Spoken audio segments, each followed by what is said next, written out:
Hallo und herzlich willkommen in der Klemmbaustein-Welt. Vor mir steht wirklich eine richtig schöne große Lok, und zwar der Union Pacific. Die meisten sagen Big Boy. Bevor ich euch jetzt zeige, wie es zu dem Modell gekommen ist, also wie ich ihn zusammengebaut habe, muss ich mich schon mal ganz tief entschuldigen und einsehen, dass dieses Jahr für mich jetzt nicht sonderlich gut gestartet ist. Ich habe hier mit wirklich wachsender Begeisterung diesen Zug gebaut, habe alles in den Kasten befördert, also sprich aufgenommen, auf Teufel komm raus. Und was ist? Der Trottel hat das Mikrofon nicht eingeschaltet.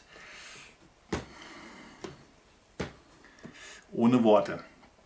Ich werde jetzt im Nachgang versuchen, weil jetzt alles wieder auseinanderzubauen und wieder von vorne anzufangen, das erschien mir dann doch ein bisschen sehr viel Aufwand.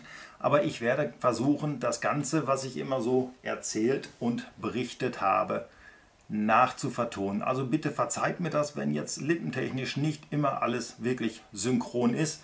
Vielleicht schneide ich meinen Kopf auch einfach weg und mache ein buntes Bild dahin oder wie auch immer. Wir müssen mal schauen, wie wir jetzt hier oder wie ich jetzt hier die Kuh vom Eis bekomme. Ich denke mal, es wird jetzt nicht großartig leiden. Ich muss das so sagen, weil ich habe es gerade erst gesehen, dass es so ist. Das heißt, ich setze mich jetzt hin, mache den ganzen Spuk hier nochmal von vorne, also knöpfe mein Video vor und versuche das alles halbwegs plausibel nochmal nachzuvertonen, so dass wirklich jeder dem Ganzen hier folgen kann. Dass ich hier was gebaut habe, das könnt ihr ja sehen. Und den Rest, ich kann da nur um Entschuldigung bitten. Ich hoffe, dass das nie wieder vorkommt. Das ist so eine blöde Geschichte jetzt. Also tut mir selber leid, ärgert mich maßlos. Also ich könnte mich gerade selber teeren und federn für dieses Missgeschick, was mir da unterlaufen ist. Aber ich werde jetzt versuchen, diese Kuh so ein bisschen hier vom Eis zu holen. Ihr genießt dieses Review so gut wie es nur eben geht. Ganz zum Schluss kann ich euch sagen, habe ich den Fehler bemerkt. Das heißt, irgendwann kommt dann wieder alles das so, wie es sein soll. Und ich denke mal, es wird dennoch ein schönes Review sein. Und ihr werdet danach auch definitiv wissen, ist das was Lohnenswertes? Jetzt sehe ich hier gerade, habe ich hier was verrückt. Oder ist es das nicht? Das war's, was ich sagen wollte. Und jetzt kann ich euch eigentlich nur viel Spaß wünschen.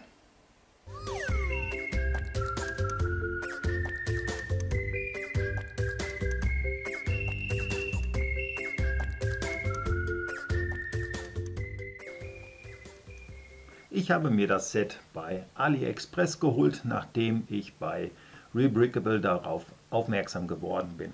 Natürlich habe ich auch direkt den Designer dieser Lok angesprochen, habe ihm erklärt, was ich vorhabe, dass ich mir die Teile in China kaufen werde.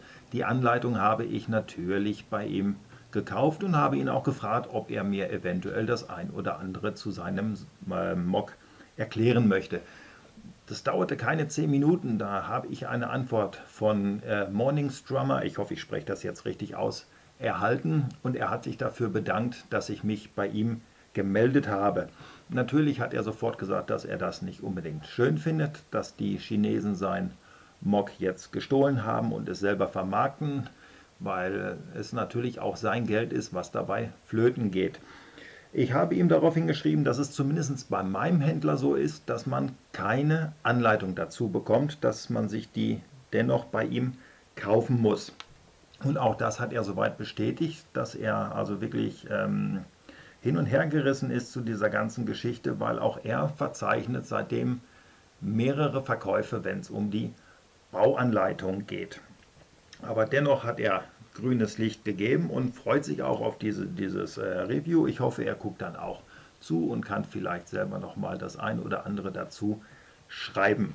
Als dieses Paket dann bei mir angekommen ist, ist es dann so gewesen, dass ich gesehen habe, hui, da fehlen ein paar Teile. Ich habe das nochmal alles recherchiert und ist mir aufgefallen, wenn man sich die Artikelbeschreibung durchliest, dann wäre man gewarnt gewesen.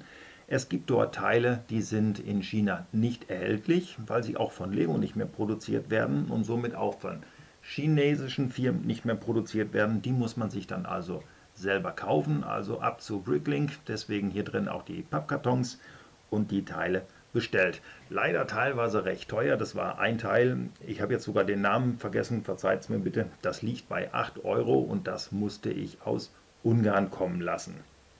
Aber jetzt bin ich zuversichtlich, dass ich hier alles habe. Ich habe mir im Übrigen das Standmodell bestellt, weil ihr wisst ja, wie das bei mir ist. Bei mir verschwinden sie im Regal und dann bin ich glücklich damit.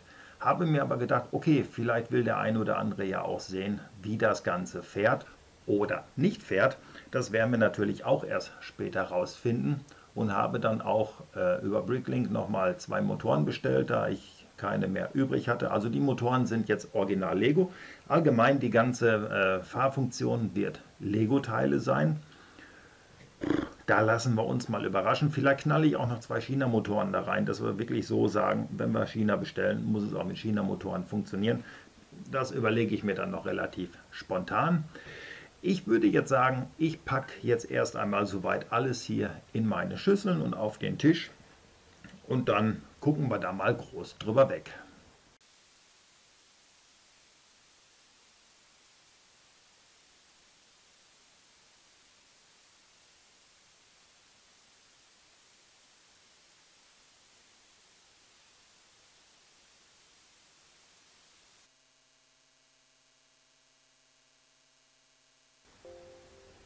Dem einen oder anderen wird es vielleicht aufgefallen sein, heute habe ich es nicht in 10 Sekunden geschafft. Naja gut, ich hoffe, ihr verzeiht mir und hattet noch 10 Sekunden länger Zeit, weil es hat ja 20 Sekunden gedauert. Was ich hier so überblicken kann, scheint, dass alles soweit vollständig ist. Aber wie gesagt, das ist auch immer nur eine Momentaufnahme. Bei dem einen oder anderen Teil scheint es mir optisch ein bisschen zu wenig zu sein, wo ich denke, das müsste mehr sein, aber ich weiß es nicht. Ich bin auch ehrlich gesagt jetzt durch den ganzen Stress in der letzten Zeit ein bisschen, ein bisschen andersweitig eingespannt gewesen und fehlte so ein bisschen Zeit, jetzt alles haargenau hier durchzuzählen. Die Erfahrung wird es mir zeigen, ob das hier alles komplett ist. Kann ich noch großartig viel dazu sagen? Nee, das Einzige, was mir nur gerade durch den Kopf gegangen ist, vielleicht interessiert es den einen oder anderen noch, dass mir der Designer geschrieben hat, dass diese Lok für ihn jetzt nicht einfach nur in irgendeiner Art und Weise eine Lok ist, die er hier designt hat, sondern dass es für ihn so mehr oder weniger eine Passion ist. Er arbeitet wohl auch stetig daran und ist aktuell zugange, diese Lok hier mit den Teilen komplett nochmal neu zu designen und auch versucht er das Ganze dann an eine Firma zu bringen, also jetzt nicht eine, wo diese Loks hierher kommen, sondern versucht sich da an Kader zu orientieren. Ob das Ganze dann funktioniert und wir das vielleicht irgendwann mal lizenziert bekommen, ich weiß es nicht, aber man kann da letzten Endes nur die Daumen drücken. So, wie diese Passionslok jetzt hier sich zusammenbauen lässt, das will ich jetzt mal rausfinden. Es fängt jetzt an mit dem Tender und naja, ich würde mal sagen, ich baue den zusammen und dann gucken wir mal auf das Ergebnis.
Was soll ich sagen? Ein paar Minuten habe ich gebaut und schon, naja, nennen wir es, die ersten kleineren Probleme tauchen auf.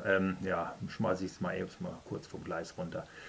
Mit Sicherheit hat der Designer beim Konzipieren dieser Lok an alles gedacht, weil er ja auch wirklich was haben wollte, was später mal fährt. So, hier habe ich jetzt die erste Antriebseinheit vom Tender, also ist im Prinzip nur eine Schleppachse, das muss nicht selber fahren.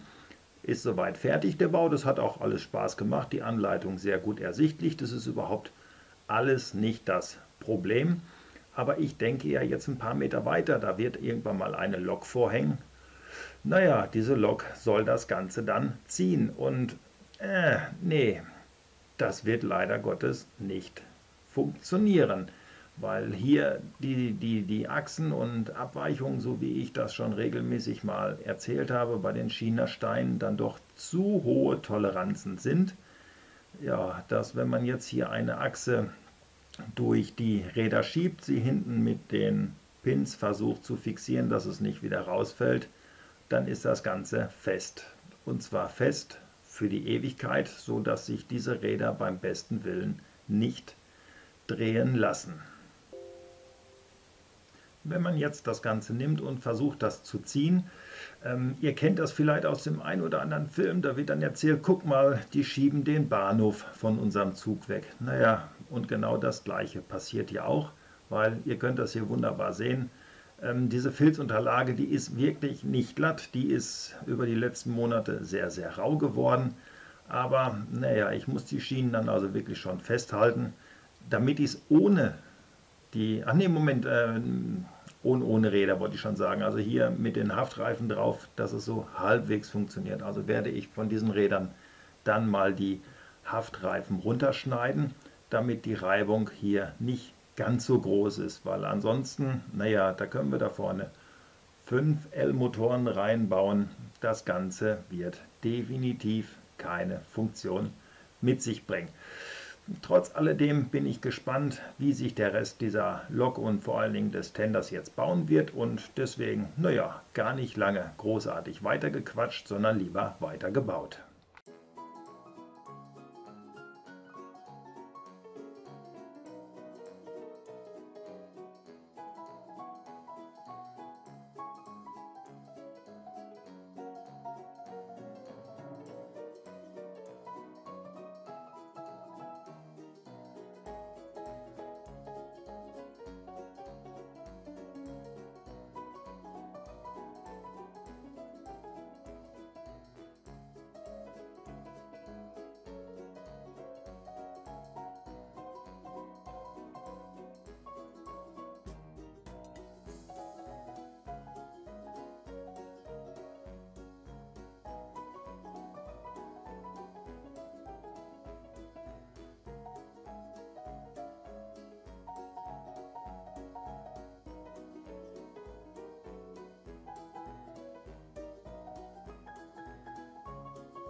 eine weitere Stunde bauen und der Tender steht vor mir.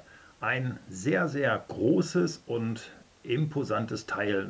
Ich habe das ja beim Bauen immer schon wieder erleben dürfen, wie groß das Ganze hier wird, aber wenn es dann einem wirklich so vor einem steht, wow, also das ist Gartenbahnformat, also das hat mit Lego-Eisenbahn oder so nichts mehr zu tun, das gehört raus, das gehört in den Garten oder nee, auf eine riesengroße Anlage, weil mir ist erstmal nichts bekannt, was man jetzt auf einer typischen Eisenbahnanlage von Lego haben könnte, wo diese Lok noch zupasst. Also sie wird den kleinsten Bahnhof oder selbst den Lego-Bahnhof definitiv übertrumpfen.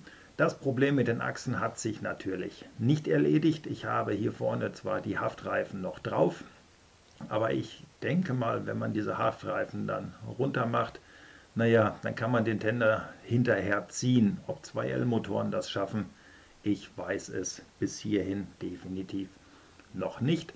Da muss man sich dann überraschen lassen. Aber es ist ja immer das, was ich sage, ich möchte ein Displaymodell. Ich hätte nicht einmal eine Anlage, die groß genug ist, das Ganze fahren zu lassen. Nochmal ein kleiner Blick drumherum. Kann man nochmal vor allen Seiten das Ganze sich angucken. Hier vorne ist der offen, das ist dann hier auch der Zugang für die Kohle, da guckt dann schon der erste Stecker raus. Hier wird ja auch mit Verlängerungskabeln, ich glaube 2x20 und einmal 50 cm, dann später gearbeitet. Um die Größe zu demonstrieren, da nimmt man sich dann jetzt mal eine Minifigur, stellt die oben drauf und hoppla, jetzt wird das ganze Ausmaß zu sehen sein. Es ist klar, es sieht auf Fotos immer alles relativ klein und nicht sonderlich gigantisch aus, aber wenn man dann mal hier den direkten Vergleich zwischen Figur und Tender hat, dann kann man erleben, wie groß das Ganze ist. Fehlteile, ja, Fehlteile wird jetzt mittlerweile auch ein Problem bei diesem Set. Es gab Größenordnung zwischen 1 und 2%, die hier auf den Tender an Fehlteilen sind. Sehr, sehr ärgerlich, vor allen Dingen, weil das Ganze von Hand gepackt wird. Das macht es natürlich umso ärgerlicher, weil man jetzt schon weiß, der Händler, bei dem man gekauft hat, der ist das Ganze nur stümperhaft durchgegangen, hat ein bisschen was in die Tüten geschmissen, Hauptsache Geld verdienen und weg damit. Der Kunde sitzt in Deutschland oder sonst wo, also weit weg. Man musste also nicht viel Angst haben, dass er Theater macht. Bei vielen ist es ja auch zu umständlich, sich über diese Entfernung jetzt die Ersatzteile zu holen. Ein Fehlguss hatte ich auch mit dabei, auf der 6x10 oder 6x12 ist es, glaube ich, gewesen. Naja, da muss ich dann gucken, gibt meine Restekiste sowas dann auch nochmal her, weil diese ja doch dieses Jahr sehr, sehr geplündert und geschröpft ist von den Mocs, wo es viele Fehlteile gegeben hat. Für heute würde ich jetzt ganz gerne auch aufhören. Das Einzige, was ich euch noch mal kurz zeigen möchte, das ist die Luke, die es oben im Tender gibt, die lässt sich aufklappen. So kommt man dann an den Ein- und Ausschalter von der Akku- oder Batteriebox. Ist leider ein bisschen klein, sodass man jetzt bei der China-Akkubox, die ich hier verwendet habe, nicht die Möglichkeit hat, das USB-Kabel zum Aufladen einzustecken. Da muss man dann also ein bisschen mehr oben vom Dach entfernen, so ein paar Fliesen, dass man da vernünftig rankommt. Das ist hier soweit leider nicht gegeben. Ansonsten würde ich sagen, ist es das für heute gewesen. In den nächsten Videos kümmern wir uns dann um den Bau der eigentlichen Lok, die davor hängt. Und so bleibt mir im Grunde genommen nichts anderes zu sagen, außer vielen Dank, dass ihr mir zugeschaut habt. Schreibt doch mal in die Kommentare, gefällt euch dieses Set, würdet ihr euch es kaufen oder dann eher nicht. Wenn es euch gefallen hat, Daumen hoch und ansonsten kann ich nur sagen, bis zu meinem nächsten Video. Bleibt bitte gesund.